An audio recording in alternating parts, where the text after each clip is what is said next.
El Alavés que certifica la permanencia y el Real Oviedo que sigue sumido en esa noche de pesadillas que no se acaba de una vez y que continúa. Es cierto que ya la trascendencia de estos últimos partidos es prácticamente nula para el Real Oviedo, pero sigue cayendo, sigue dándose de bruces y ve cómo el Real Oviedo no saca los partidos adelante. Encuentro donde, como decía, la relevancia del partido para los ovetenses era pues escasa, y para el Alavés todo lo contrario, un encuentro donde si ganaban y los resultados se ponían a su favor, el Alavés certificaba y se aseguraba esa permanencia y por tanto volver a estar un año más en esa primera división de la mano de Quique Sánchez Flores, por cierto, un entrenador que quería o estaba dispuesto a coger el cargo de entrenador antes de que viniese Guillermo Almada, pero el Real Oviedo se decidió por el técnico uruguayo. Y sí, el Alavés lo ha conseguido. Tras haber ganado los dos últimos partidos ante Barcelona y ahora Real Oviedo, ha logrado asegurarse y afianzarse un año más en esa primera división. El Real Oviedo que vuelve a hacer un partido de esos donde no convence, donde da más pena que gloria el equipo, donde se ven muy pocas ideas sobre el terreno de juego, y lo hemos vuelto a ver. A pesar de que el equipo ha dominado, ha tenido la pelota, creo que ha faltado brillantez, ha faltado capacidad para desarticular al Alavés, y son cosas que han ido faltando en las últimas jornadas. Creo que tampoco hay que ser injustos y condenar al equipo tremendamente por lo acontecido en las últimas jornadas, porque yo creo que tampoco es el reflejo fiel del Real Oviedo de Guillermo Almada. Creo que sería injusto por nuestra parte decir que el Oviedo de estas últimas jornadas es el Oviedo de Guillermo Almada. Me parecería ser muy injusto y totalmente parcial. Creo que hay que ser objetivos, y ha habido momentos donde parecía que el Oviedo podía reengancharse y ha tenido sus cosas buenas ese Oviedo de Guillermo Almada. Eso ya lo dejaremos para otro vídeo, donde analizaremos qué es lo que ha hecho bien el Oviedo de Guillermo Almada y qué es lo que ha hecho mal el equipo. Pero este Oviedo es más el de las cosas malas, ¿no? El equipo que amasa demasiado la pelota, el equipo que tiene demasiado el balón, pero que no sabe qué hacer con él. Y bien, vemos sobre el verde a un equipo demasiado plano, con muchos pases horizontales y poca capacidad para ser incisivos. Vamos a repasar los 11 del partido y seguimos con análisis. El Real Oviedo que salía en portería con Moldovan. Primer partido en Liga de esta temporada de Moldovan con la camiseta del Real Oviedo. Había jugado en la eliminación de Copa del Rey ante el Ourense. Y en este encuentro la verdad que tampoco tuvo mucho trabajo, y creo que en el gol realmente puede hacer más. Como lateral derecho le daba la oportunidad a Lucas Eijado. Veremos si ha sido su último partido en el Tartiere. Parece que el Real Oviedo le ha presentado una renovación, ¿no? Le ha presentado una oferta para que renueve con el equipo Carballón. Creo que ese sueldo que le ofrece el equipo Carballón no es muy alto, y veremos Lucas Eijado si está dispuesto a renovar o por lo contrario finalizar su etapa en el equipo Carballón, que por cierto se llevaba una ovación en su sustitución. En el lateral izquierdo Javi López, que creo que en este último tramo de temporada sin duda ha sido lo mejor del curso. Dani Calvo y David Costas en el eje de la zaga. En el medio del campo Colombato y Fonseca. Volvemos a ver problemas en la medular del Real Oviedo, y en concreto en ese doble pivote. Lo venimos comentando aquí, ¿no? Llueve sobre mojado en ese doble pivote, y se ha podido apreciar una vez más. Por delante Santi Cazorla, izquierda Alberto Reina, aunque tampoco era un extremo puro, no era un extremo al uso como suele ser Ilia Cheira o Thiago Fernández cuando juegan ahí. Banda derecha Hassan, y como delantero centro Fede Viñas. El Alavés de Quique Sánchez Flores salía en portería con Sivera. Línea de 3, Tenaglia, Koski, que creo que Koski ha hecho un buen partido, dirigiendo bien a esa zaga, estando duro, contundente en las acciones defensivas, sin contemplaciones. Buen partido de Koski. Y Víctor Parada, ¿no? Creo que es Víctor. Luego carrileros, Pérez por la derecha, Rebac por la izquierda. Creo que le hemos visto algo más profundizar a Pérez, a este joven futbolista, más que a Rebac, a pesar de que Rebac es el jugador que interviene en el gol del Alavés, profundizando, realizando esa incursión y percutiendo por el lado de Lucas Eijado, donde le baila y le rompe un poquito a Hassan. Medio del campo Guridi, Antonio Blanco y Denis Suárez, que para mí del Alavés probablemente ha sido de lo mejor del equipo. Creo que cuando han sido capaces de conectar estos tres futbolistas hemos visto algo más de de conexión del equipo de Quique Sánchez Flores, y arriba en la delantera Diabaté y Tony Martínez, el autor del gol del Alavés. Victoria del equipo blanquiazul, y una victoria que analizaremos, ¿no? Tampoco quiero explayarme demasiado porque creo que las circunstancias del Real Oviedo pues no son las mejores para hablar de un partido como este, pero bueno, vamos a intentar comentarlo de la mejor manera posible.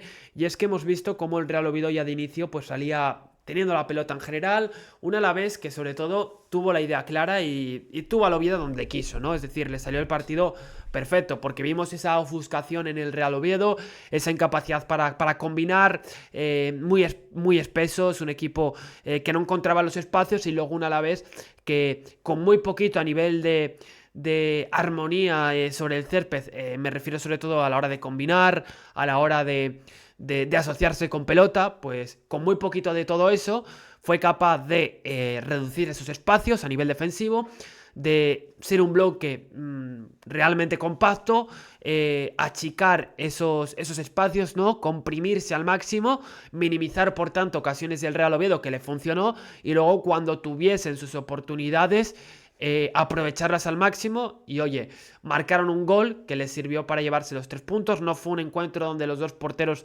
tuviesen que intervenir, todo lo contrario, fue un encuentro de pocas apariciones de los dos guardametas, tanto de Moldovan como de Sivera, que creo que dejó un par de acciones dudosas a la hora de salir. Creo que es un fabuloso portero, pero dejó 2 acciones que a mí me dejó un poquito dudoso, pero bueno, por lo demás estuvo seguro bajo palos el portero del Alavés. Y como decía, ¿no? El Alavés minimizando esas ocasiones del Real Oviedo. Apenas tuvo el equipo Carballón ocasión de poder empatar el partido o de adelantarse antes de que se pusiese por delante el Alavés, y supo gestionar muy bien esa ventaja, ¿no? Del marcador el Alavés, ¿no? Lo supo gestionar muy bien, y como dije antes, un Oviedo al que no le salían las cosas, al que veíamos esa espesura, que tenía la pelota, que se aproximaba a esos últimos metros, ¿no? A toda esa última zona del campo, toda esa zona que rodea el área, pero que ahí cuando llegaba el equipo no sabía lo que hacer, o tenía la pelota, pero no era punzante, no era capaz de desbaratar los planes del Alavés, y eso acabó siendo una lacra durante todo el partido. No nos podemos quedar con los Cazorla, con los Reina, que vuelven a ser de lo mejor del equipo. Creo que Cazorla demuestra una vez más que es un futbolista que podría haber tenido muchos más minutos en este Real Oviedo, sobre todo desde que llegó Guillermo Almada. Como decía anteriormente, creo que volvemos a apreciar sobre el césped la insuficiencia del doble pivote del Real Oviedo, que es tremenda, y ha sido un estigma que le ha perseguido toda la temporada al Real Oviedo. Cuando digo toda, es prácticamente toda, es decir, ha faltado continuidad, han faltado recursos, ha faltado calidad y ha faltado nivel para cumplir en esa demarcación, ¿no? Hemos visto diferentes acompañantes, diferentes futbolistas que han participado en esa doble posición, ¿no? La de esos dos mediocentros, y no ha acabado de funcionar. Por momentos Fonseca podía parecer que a lo mejor lograba sentarse, pero no, nadie ha logrado solidificarse en esa demarcación, y ha acabado siendo una posición que ha ido mermando a lo largo de la temporada al Real Oviedo, y para mí a lo mejor la posición a nivel de rendimiento más baja. Probablemente, no lo sé. Eso ya lo dejamos para el vídeo de las notas, que lo haremos al acabar la temporada. También hemos visto cómo el Real Oviedo, repito, no se jugaba nada, y que por tanto el nivel de intensidad distaba del Alavés. Tampoco estoy achacándole al equipo que no haya competido, pero sí que creo que como es lógico, pues los jugadores ya no están focalizados al 100%, porque te has quedado sin objetivos de manera temprana, ¿no? Y sobre todo, oye, no te estás quedando sin objetivos por haber quedado a mitad de la tabla, o porque hayas clasificado a Europa, ojalá, ¿no? Sino por todo lo contrario, porque has caído al pozo muy pronto y de él no has sabido salir. Y ese ha sido el problema del Real Oviedo, ¿no? Los cambios tampoco han acabado de surtir efecto. Creo que en la primera parte estábamos viendo como primero el Alavés no te iba a presionar prácticamente, al principio pudo hacer alguna probatura o el ademán, pero luego vimos claramente con ese primer gol cómo el equipo se replegó, cerró filas y a partir de ahí le tocó al Real Oviedo hacer un ejercicio de paciencia que impacientó al equipo Carballón y que no fue suficiente para poder empatar el partido, esas combinaciones tan pobres para mí, desde mi punto de vista.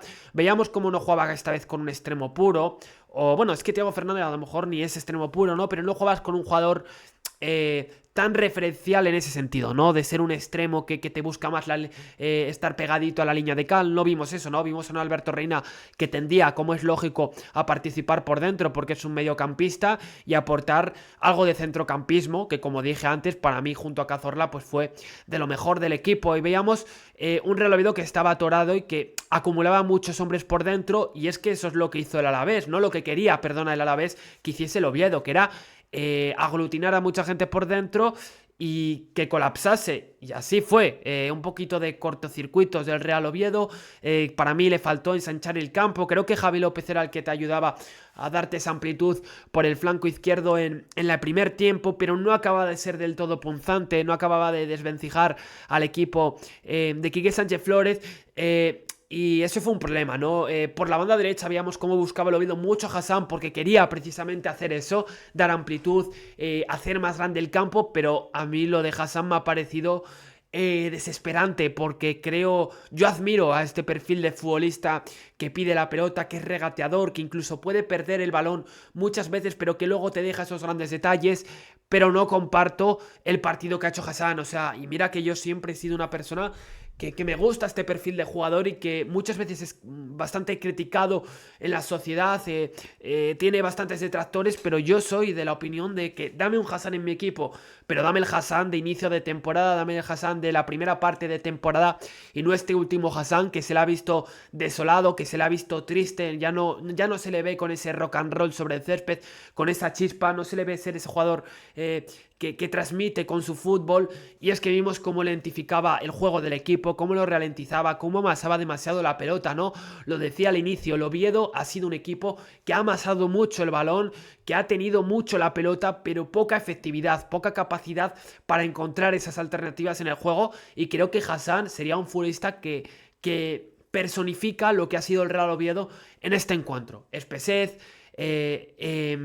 falta de fluidez, y eso ha sido Hassan. Eso ha sido Hassan, ¿no?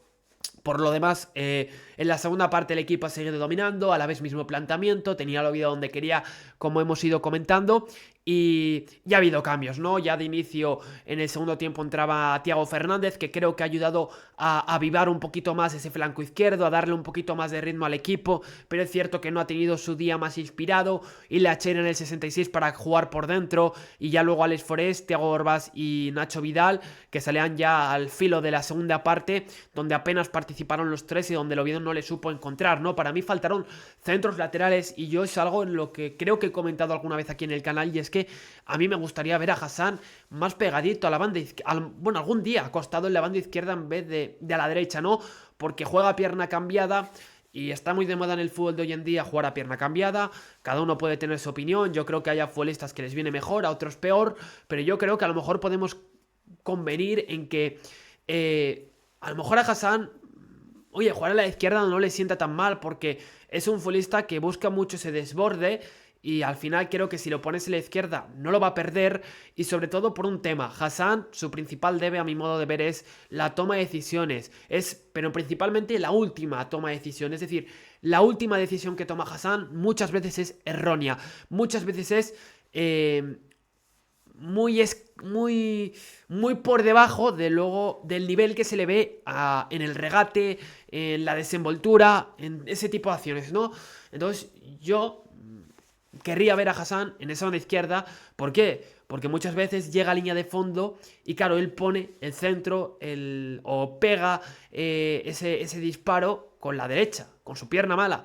¿Qué pasa si lo hiciese con la izquierda? ¿Ganaría un poquito más de finura?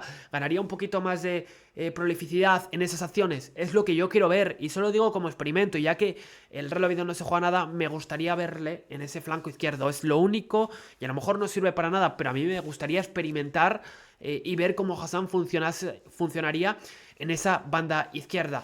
Y como decía, creo que es un partido donde tampoco quiero explayarme demasiado por las circunstancias del oviedismo. Enhorabuena a los aficionados del Alavés que han logrado, antes de que acabase la liga, el certificar esa permanencia y que, bueno, en este encuentro creo que en cuanto a plan de juego lo han tenido más claro. Te puede gustar más la idea de un equipo u otro, pero en cuanto a plan de juego, a un equipo le ha salido bien y a otro mal. Quería comentar algo más de Alavés. Ha buscado mucho esos duelos aéreos, ¿no? Con Tony Martínez, esos balones en largo, junto a Diabate, que en la primera parte, al inicio, apareció algo más descargando de espaldas. Sobre todo cuando el Alavés necesitaba aparecer. O sea, cuando el Alavés necesitaba realizar esas acometidas contra el Oviedo, ahí apareció un poquito más Diabate, porque, claro, el empate no les valía o querían ir a por más y ahí vimos un poquito más de agresividad en Alavés, ¿no? Y ahí eso influyó en que Diabate, en que Tony Martínez interviniese más en el juego, Pérez por banda derecha, Guridi, Blanco, Denis Suárez, yo creo que fue un poquito más constante que algunos jugadores que fueron algo más intermitentes, ¿no? Vimos en el Alavés varios cambios, Yusef Enrique que salía en el segundo tiempo y que justo yo me fijé que Quique Sánchez Flores, antes de que empezase la segunda parte, cuando estaban todos los jugadores dentro del vestuario, salió un momento al terreno de juego para comunicarle lo que quería de él, ¿no? Lo que quería que hiciese sobre el césped. Y yo creo que lo que buscaba con Yusef es que estuviese pendiente de Hassan, porque como hemos comentado, ha sido un partido malo de Hassan, donde no le han salido las cosas, pero bueno, no deja de ser un futbolista, como decíamos antes, con ese desparpajo y con esa posible influencia en esos últimos metros, ¿no? Para desquebrejar defensas, ¿no? Y yo creo que lo que quería Quique Sánchez Flores de él era precisamente eso, evitar que Hassan pudiese acabar con esa defensa sólida a la vez, y lo logró. O sea, lo logró la defensa a la vez, ¿no? En concreto, Yusef Enríquez, este lateral, supo frenar y contener bastante bien a Hassan. Como decíamos, partido muy, muy bajo, ¿no? De Hassan, y lo consiguió, ¿no? Luego Aitor Mañas en el 68 junto a Pablo Ibáñez y a Lucas Boyek, que había sido el que le marcó ese golazo de falta en el partido de ida al Real Oviedo, que le arrebató, me parece que los 3 puntos, o en ese momento iba ganando el Oviedo, y en el 87 Carlos Benavidez por Guridi, que se llevó la ovación de su afición, ¿no? De la gente que le quiere. Y con esto dejamos... Bueno, no, vamos a repasar estadísticas que se me olvidaba. Y vemos un 70% de posesión para el Oviedo, 30 para el Alavés, una ocasión clara para cada equipo, 8 tiros totales del Oviedo, 7 del Alavés, 5 saques de esquina para el Oviedo, 2 del Alavés, faltas 13 a 18 y pases 553 a 248. A nivel de estadísticas individuales, tiros a puerta, 1 de Tony Martínez, Abderram Rebach 0, no mucho más, ¿no? Tiros a puerta, pues lo vemos aquí. Escasez en este apartado, poco caudal a nivel de ocasiones.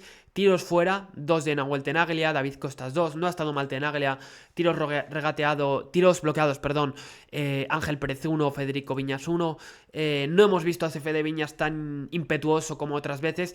Creo que al final él también está pensando en el Mundial y me parece que es lógico y tiene todas las de la ley. O sea, si lo veo, si estuviese jugando la vida, me parecería mal, lógicamente, pero creo que ya con la temporada acabada me parece normal que Viñas esté pensando en el Mundial, y sobre todo porque es un futbolista que se puede permitir eso, porque creo que a lo largo de la temporada ha demostrado ser uno de los jugadores que ha cumplido con muy buena nota y que se ha ganado la ovación de la afición carballona, como se vio cuando salía en el segundo tiempo. Regates completados, 2 de 6 de Hassan, 2 de 4 de Lucas Eijado.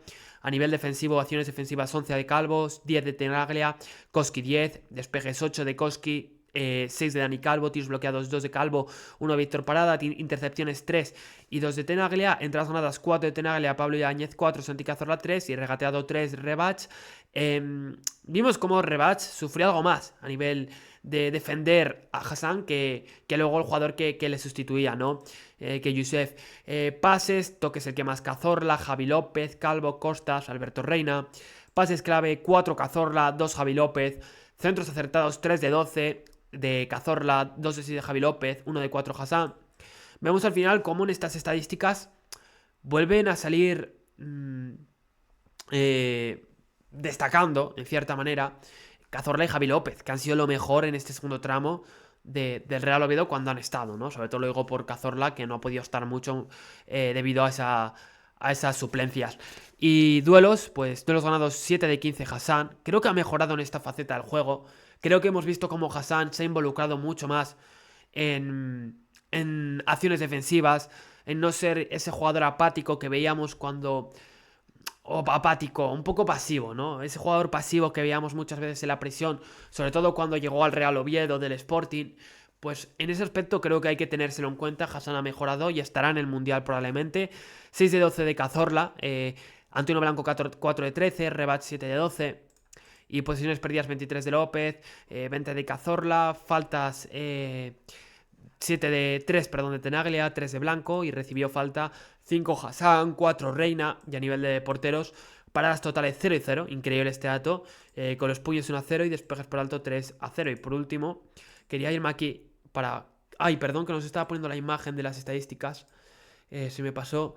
Y vemos aquí el mapa de disparos, ¿no? Muy pobre, muy pobre. Y bueno, con esto vamos a ir dejando el vídeo de hoy. Se agradece un fuerte like, se agradece que reventéis el botón de likes y que le deis a la campanita. Quería comentar ya para acabar un último dato, y es que el Oviedo es el primer equipo que completa una liga de primera sin marcar más de un gol en un partido de casa. Marcó un gol en 9 partidos y se quedó a 0 en 10 partidos, ¿no? En lo que se refiere partidos en casa.